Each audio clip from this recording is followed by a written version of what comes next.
اور ہم چند لمحوں تک اپنی ماں کی تصویر کو دیکھتا تھا۔ اس نے حال سے مستقبل کا سفر لمحوں میں طے کیا تھا۔ وہ ایک بار پھر سے 14 سالہ بچہ بن چکا تھا، جس نے اپنی آنکھوں کے سامنے اپنی ماں کو مرتے ہوئے دیکھا تھا، جو اپنی ماں کی لاش کے سرہانے بیٹھ کر گھنٹوں تک رویا تھا، جس کے آنسو پونچھنے والا کوئی بھی نہیں تھا۔ اور ہم گھبرا کر اپنے خیالوں کی روح سے باہر آیا تھا۔ اس کا دل تیزی سے دھڑک رہا تھا۔ اس کے ماتھے پر پسینے کی ننھی ننھی سی بوندیں نمودار ہو گئی تھیں۔ ابا، مجھے ہرگز بھی یہ شادی نہیں کرنی ہے۔ بھلے آپ مجھے جان سے مار دیں، مگر میں اس بشیر سے شادی نہیں کروں گی۔ ماہنور نے بہت سی ہمت جمع کر کے آج اپنے باپ کے سامنے کھڑی ہو گئی تھی۔ اس کی شادی میں بس 2 ہی دن رہ گئے تھے، مگر اس کا باپ اس کی ایک نہیں سن رہا تھا۔ تیرا دماغ خراب ہو گیا ہے؟ تیری شادی میں بس 2 دن رہتے ہیں اور تو شادی سے انکار کر رہی ہے۔ نواز اس پر بری طرح سے چلایا تھا۔ وہ اتنے دن سے ماہنور کی باتیں برداشت کر رہا تھا، مگر اب تو ماہنور اس کے سامنے آن کھڑی ہوئی تھی۔ اس سے ماہنور سے اتنی ہمت اور جرأت کی توقع نہیں تھی۔ ماہنور تو کبھی اس کے سامنے کچھ بولی بھی نہیں تھی، بلکہ وہ نواز کے سامنے آنے سے ہی کانپنے لگ جاتی تھی۔ کچھ آ کے وہ اس کے سامنے ہو کر اس سے شادی کا انکار کر رہی تھی۔ ابا، میں آپ کی سگی بیٹی ہوں، کوئی دشمن کی بیٹی کے ساتھ بھی یہ سلوک نہیں کرتا، جس طرح کا سلوک آپ میرے ساتھ کر رہے ہیں۔ ماہنور کی آنکھوں میں آنسو آ گئے تھے۔ اس کے گلے میں کیسے کچھ پھنس سا گیا تھا۔ نواز نے قید بھری نظروں سے اپنی بیٹی کی طرف دیکھا اور اس سے کہا کہ میں کیا کوئی انوکھا کام کر رہا ہوں؟ ساری ہی دنیا کے باپ اپنی بیٹی کی شادی کرواتے ہیں اور تو مجھے ایسے کہہ رہی ہے؟ ارے شکر کر، تیسری شادی ہو رہی ہے۔ وہ بشیر تجھ سے بغیر جہیز کے شادی کرنے پر تیار ہے۔ وہ تجھے بہت خوش رکھے گا۔ نواز نے اپنے سامنے رکھی کھانے کی ٹرے اپنی جانب بڑھائی اور روٹی توڑ کر شوربے میں بھگونے لگا۔ ابا، یہ شادی نہیں ہے، آپ نے مجھے اس بشیر کے ہاتھوں بیچا ہے۔ تو وہ بشیر آپ سے جہیز کیوں لے گا؟ بلکہ آپ تو اپنی سگی بیٹی کے بدلے اس بشیر سے پیسے لے رہے ہیں۔ یہ کہتے کہتے ماہنور کی آنکھوں سے آنسو گرنا شروع ہو گئے تھے۔ وہ سوچ بھی نہیں سکتی تھی کہ ایک دن اس کا باپ اس کے ساتھ یہ سلوک کرے گا۔ میں ایسا کون سا تیرے ساتھ ظلم کر رہا ہوں؟ تیری شادی ہی تو کر رہا ہوں۔ اگر اس کے بدلے مجھے کچھ پیسے مل رہے ہیں، اس میں کیا برائی ہے؟ نواز نے تیکھے لہجے میں اپنی بیٹی کی جانب دیکھتے ہوئے کہا تھا۔ ابا، آپ میری شادی نہیں کر رہے، بلکہ مجھے بیچ رہے ہیں، اور وہ بھی اس شخص کے ہاتھوں جو میری باپ کی عمر کا ہے، جس کی پہلے سے ہی 2 بیویاں ہیں، اس کے بچے بھی مجھ سے بڑے ہیں۔ یہ میرے ساتھ ظلم نہیں ہے تو کیا ہے؟ ماہنور اب تھک سی گئی تھی۔ اس کی آنکھوں سے آنسو مسلسل بہہ رہے تھے۔ نواز نے جواباً اسے شعلہ بات نگاہوں سے گھورا تھا۔ ماہنور، میں نے تیری بہت بکواس سن لی ہے۔ 2 دن بعد تیری شادی ہر حال میں بشیر سے ہوگی۔ نواز نے غصے سب مقام پلیٹ میں ٹپکا رکھا تھا، لیکن ابا، ماہنور نے کچھ کہنے کی کوشش کی، مگر اب کی بار نواز کو خوب غصہ چڑھ گیا تھا۔ اس نے اپنے سامنے ٹرے میں رکھا سٹیل کا گلاس اٹھا کر پوری قوت سے ماہنور کی جانب پھینک دیا۔ یہ سب کچھ اتنا اچانک ہوا کہ ماہنور کو سنبھلنے کا موقع بھی نہیں ملا اور وہ گلاس ماہنور کے ماتھے سے ٹکرایا۔ ماہنور کی چیخ بے ساختہ بلند ہوئی۔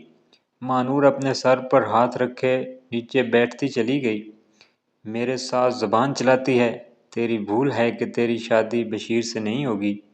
اگر تو نے کچھ گڑبڑ کرنے کی کوشش کی تو میں اپنے ہاتھوں سے تیرا گلا گھونٹ دوں گا۔ نواز اپنی جگہ سے اٹھ کر ماہنور پر بری طرح سے چلا رہا تھا۔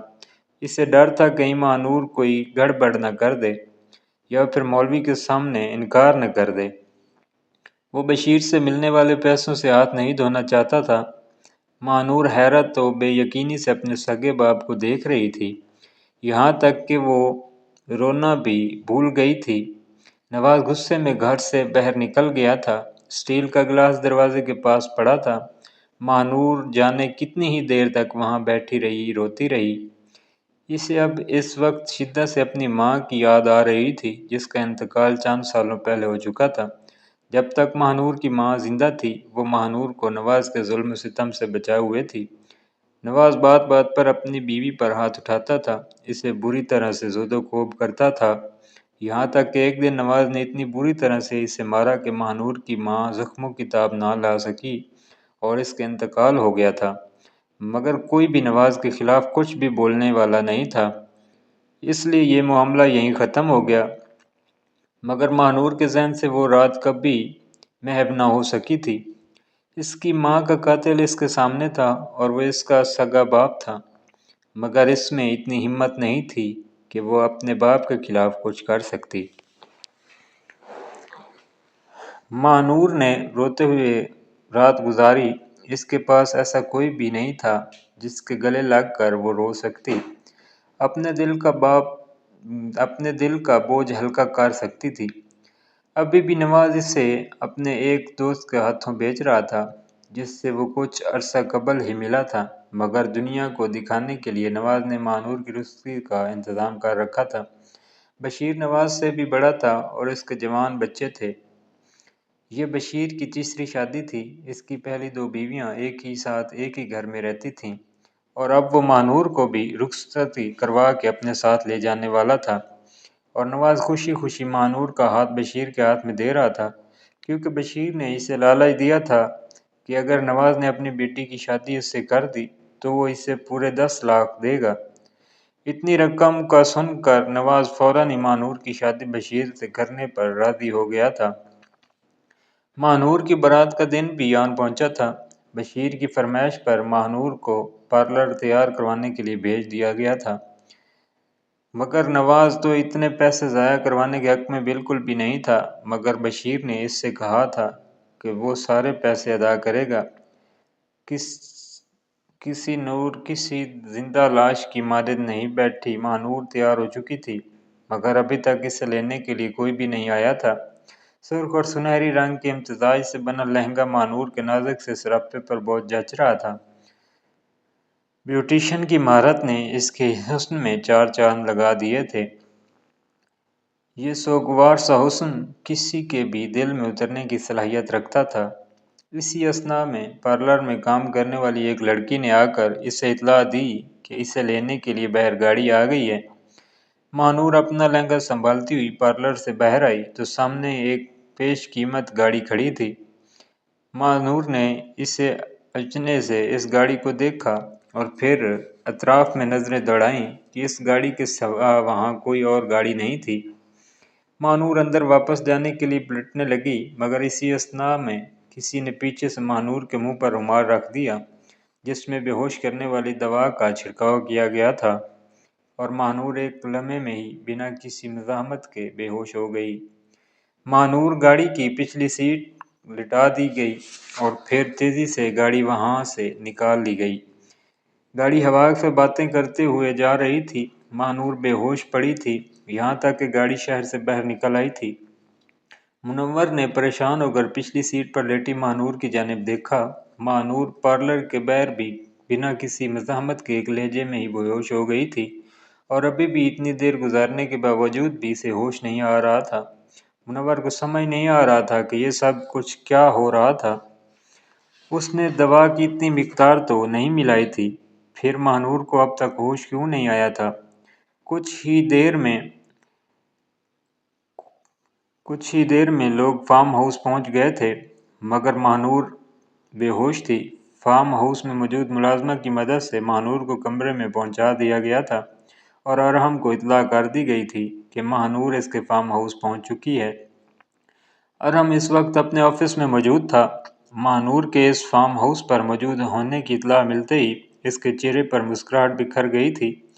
وہ سوچ رہا تھا کہ آج اس نے نواز سے بدلہ لے لیا ہے۔ اس کی بیٹی کو اس کی شادی والے دن اغوا کر کے اس نے نواز کی عزت اچھال دی ہے، مگر وہ اس بات سے بے خبر تھا کہ اس نے ماہنور کو اغوا کر کے ماہنور کے ساتھ ہی بھلائی کی ہے۔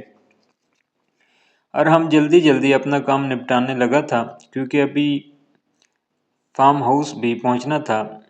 آخر کار وہ کام سے فارغ ہو کر فارم ہاؤس جانے کے لیے نکل گیا۔ کچھ دیر بعد وہ فارم ہاؤس پہنچا تو منور اس کے سامنے کھڑا تھا۔ سر، مجھے آپ سے ایک بات کرنی ہے، منور نے ڈرتے ڈرتے ارحم کو مخاطب کیا تھا۔ ارحم نے سوالیہ نظروں سے اس کی جانب دیکھا۔ سر ماہنور بی بی شام سے بے ہوش ہیں، انہیں ابھی تک ہوش نہیں آیا ہے، جبکہ میں نے بے ہوشی کی بہت ہی کم مقدار ملائی تھی۔ منور نے ہکلاتے ہوئے کہا۔ منور کی بات سن کر ارحم کے ماتھے پر بال پڑ گئے تھے۔ منور، میں نے کہا تھا نہ اس لڑکی کو کوئی نقصان پہنچنا چاہیے۔ ارحم کے غور بھری نظروں سے منور کو گھورا۔ فوراً ڈاکٹر کو فون کرو، ارحم نے حکم دیا اور وہیں بیٹھ گیا۔ وہ ماہنور کے سامنے نہیں جانا چاہتا تھا۔ اس نے غصے اور بدلے کی آنکھ میں یہ قدم اٹھا لیا تھا، مگر کسی طرح ماہنور کا سامنا کرنے کے لیے وہ خود کو تیار نہیں کر پا رہا تھا۔ کچھ ہی دیر میں ڈاکٹر وہاں پہنچ گیا اور ماہنور کا معائنہ کرنے لگا۔ ڈاکٹر نے ماہنور کو انجیکشن لگا دیا تھا اور کچھ دوائیاں بھی لکھ دی۔ ڈاکٹر، کیا ہوا ہے؟ اسے ارحم نے ڈاکٹر سے سوال کیا تھا۔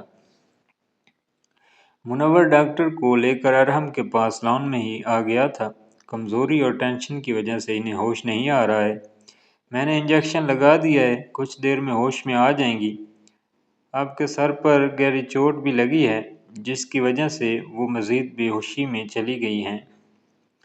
ڈاکٹر وہاں سے جا چکا تھا۔ ارحم سوچوں میں پڑ گیا تھا کہ آج ماہنور کی شادی تھی۔ اسے ایسی کیا پریشانی تھی کہ وہ اب تک ہوش میں نہیں آ رہی تھی، اور اس کے سر پر گہری چوٹ کیسے آئی تھی؟ ان سب سوالوں کا جواب صرف ماہنور ہی دے سکتی تھی، مگر وہ اب تک بے ہوشی کی حالت میں تھی۔ ارحم کے قدم اس کے کمرے کی جانب بڑھے۔ نواز ماہنور کو لینے پارلر پہنچا تو ماہنور وہاں موجود نہیں تھی۔ اس کے پیروں تلے زمین نکل گئی۔ اس نے پارلر میں ایک ہنگامہ کھڑا کر دیا تھا۔ وہ وہاں لوگوں سے جھگڑ رہا تھا۔ اسے اس بات کی فکر نہیں تھی کہ اس کی بیٹی کہاں چلی گئی ہے، بلکہ اسے اس بات کی فکر تھی کہ اس کے 10 لاکھ روپے داؤ پر لگ گئے۔ وہ پریشانی کے عالم میں جگہ جگہ ماہنور کو ڈھونڈتا پھر رہا تھا، مگر اس کے وہم و گمان میں بھی نہیں تھا کہ اس کی بیٹی اس وقت کس کے پاس ہے۔ وہ تھک ہار کر شادی ہال میں آ گیا تھا۔ بارات بھی پہنچ چکی تھی۔ بوڑھا بشیر بھی اپنی دلہن کی غیر موجودگی پر غصے میں اپے سے بہر ہو رہا تھا۔ وہ نواز پر بری طرح سے برس رہا تھا کہ اس کی لاپرواہی کی وجہ سے اس کی بیٹی شادی سے بھاگ گئی ہے۔ نواز اپنا سر تھامے ہوئے بیٹھا تھا۔ بشیر نے اس کے پیسے دینے سے صاف انکار کر دیا تھا اور پھر بشیر بارات لے کر واپس چلا گیا۔ نواز بری طرح سے بے چتاب کھا رہا تھا۔ وہ اتنی آرام سے اپنے پیسے ہاتھ سے جانے نہیں دے سکتا تھا۔ وہ پاگلوں کی طرح ماہنور کو ڈھونڈ رہا تھا، مگر اس کا کچھ پتہ نہیں چل رہا تھا۔ دوسری جانب ماہنور بھی دواؤں کے زیر اثر سو رہی تھی۔ ارحم ہمت جمع کرتے ہوئے کام سے اٹھا اور اپنے کمرے کی جانب بڑھا تھا۔ وہ جانتا تھا کہ اس وقت اس کے کمرے ماہنور موجودگی وہ اس کا سامنا کرنے سے کترا رہا تھا، مگر کب تک وہ اس سے چھپ کر رہ سکتا تھا؟ وہ کمرے میں داخل ہوا تو اس کے قدم جم سے گئے تھے۔ اس کا دل یک دم ہی دھڑکنا بھول گیا تھا۔ وہ آج کئی سالوں بعد ماہنور کو اپنے سامنے دیکھ رہا تھا۔ اس کی سانسیں اسے اپنے سینے میں اٹکتی ہوئی سی محسوس ہوئی تھیں۔ اس نے بے اختیار ہی میں اپنے دل پر ہاتھ رکھا تھا۔ ماہنور دلہن کے روپ میں بے انتہا حسین لگ رہی تھی۔ ارحم دروازے میں ہی ساکت سا کھڑا ہو گیا تھا۔ بے اختیار ہی اس کے قدم اندر کمرے کی جانب اٹھے تھے۔ اس نے کمرے میں داخل ہو کر اپنے پیچھے دروازہ بند کر دیا اور ماہنور کی جانب بڑھا۔ دلہن کے روپ میں ماہنور کا حسن مزید دو آشفتہ ہو رہا تھا۔ ارحم کی نظر اس کے کان میں پہنے بھاری جھمکے پر پڑ گئی تھی۔ وہ جھمکا ترچھا ہو کر اس کی گردن میں زخم کر رہا تھا۔ ارحم کے دل کو کچھ ہوا تھا۔ اس نے ہاتھ بڑھا کر اس پر جھک کر اس کے کان سے اس جھمکے کو نکالنا چاہا تھا۔ اسی اثنا میں ماہنور کی آنکھ کھلی تھی۔ وہ خود پر جھکے ایک اجنبی کو دیکھ کر اپنی جگہ ساکت سی رہ گئی۔ ماہنور کو ہوش میں آتے دیکھ کر ارحم یک دم ہی سیدھا ہوا۔ ماہنور ایک جھٹکے سے اٹھ کر بیٹھ گئی اور گھبرا کر اپنے ارد گرد کا جائزہ لینے لگی۔ اس کا سر بہت بھاری ہو رہا تھا۔ سر پر زخم ایک بار پھر سے دکھنے لگا تھا۔ ماہنور نے بے اختیار ہی میں اپنا سر تھام لیا تھا۔ اسے یاد آیا کہ وہ تو پارلر کے باہر کھڑی تھی اور پھر کسی نے اس کے منہ پر رومال رکھا تھا۔ وہ یک دم ہی بے ہوش ہو گئی تھی۔ میں یہاں کیا کر رہی ہوں؟ تم کون ہو؟ ماہنور نے دہشت سے سامنے کھڑے ارحم کو دیکھتے ہوئے کہا، مگر اس کی آواز واضح کانپ رہی تھی۔ ارحم نے بے بسی سے اپنی آنکھیں بند کی۔ مہنور نے اس کی توقع کے عین مطابق اسے بالکل بھی نہیں پہچانا تھا۔ مہنور کی آنکھوں میں خوف و ہراس کی پرچھائیاں واضح دکھائی دے رہی تھیں۔ ارحم خاموشی سے سینے پر ہاتھ باندھے مہنور کو دیکھ رہا تھا۔ کسی نور بیڈ سے اٹھ کھڑی ہوئی۔ وہ اپنے سامنے ایک اجنبی شخص کو دیکھ کر گھبرا سی گئی تھی۔ اس کی آنکھوں میں آنسو بھر گئے تھے۔ میں جانتا تھا تم مجھے نہیں پہچان سکو گی۔ پہچانو گی بھی کیسے؟ تم اس شخص کی تو بیٹی ہو جس نے ہماری زندگی برباد کر دی اور اب خود ہمیں بھول کر سکون سے بیٹھا ہے۔ مہنور نے حیرت سے ارحم کی جانب دیکھا۔ اسے سمجھ نہیں آ رہا تھا کہ سامنے کھڑا شخص اس سے کیا کہہ رہا ہے۔ تم کون ہو اور کیا کہہ رہے ہو؟ مجھے کچھ بھی سمجھ نہیں آ رہا۔ پلیز مجھے یہاں سے جانے دو، میں تمہیں نہیں جانتی ہوں، مہنور نے ڈرتے ڈرتے ارحم سے کہا۔ اس کی بات سن کر ارحم کو یک دم ہی غصہ چڑھا۔ تم سچ میں نہیں جانتی؟ مہنور ارحم نے سختی سے دبوچ کر اس سے سوال کیا۔ دونوں کی آنکھیں ایک دوسرے ٹکرائیں۔ ارحم کو اپنا دل اس کی آنکھوں میں ڈوبتا ہوا محسوس ہوا تھا۔ تم اتنی جلدی ارحم کو بھول چکی ہو؟ ارحم نے مہنور کے چہرے پر آئی لٹوں کو اس کے جان کے پیچھے اڑستے ہوئے کہا تھا۔ مہنور پل بھر میں ہی شاک ہوئی تھی۔ اس کا ارحم اس کے سامنے کھڑا تھا۔ آج اتنے سالوں بعد وہ اسے دیکھ رہی تھی۔ اس سے ملنے کی، ایک بات دیکھنے کی اس نے جانے کتنی ہی دعائیں مانگی تھیں۔ اس کی دعا ایک دن ایسے قبول ہوگی اس نے کبھی سوچا بھی نہیں تھا۔ اور پھر مہنور بے اختیار ہی اس کے کندھے پر سر ٹکا کر پھوٹ پھوٹ کر رونے لگی تھی۔ اب کی بار صدمے کی باری ارحم کی تھی۔ اس سے تو لگ رہا تھا کہ وہ مہنور کے ساتھ برا سلوک کر رہا تھا تاکہ اس کے باپ کو تکلیف ہو، مگر مہنور تو اس کے کندھے پر سر ٹکائے رو رہی تھی۔ ارحم کو اپنی سانسیں سینے میں گھٹتی ہوئی محسوس ہوئی۔ ارحم سوچ کر ضبط کیے کھڑا تھا۔ وہ اتنے سالوں بعد اپنی مہنور سے مل رہا تھا۔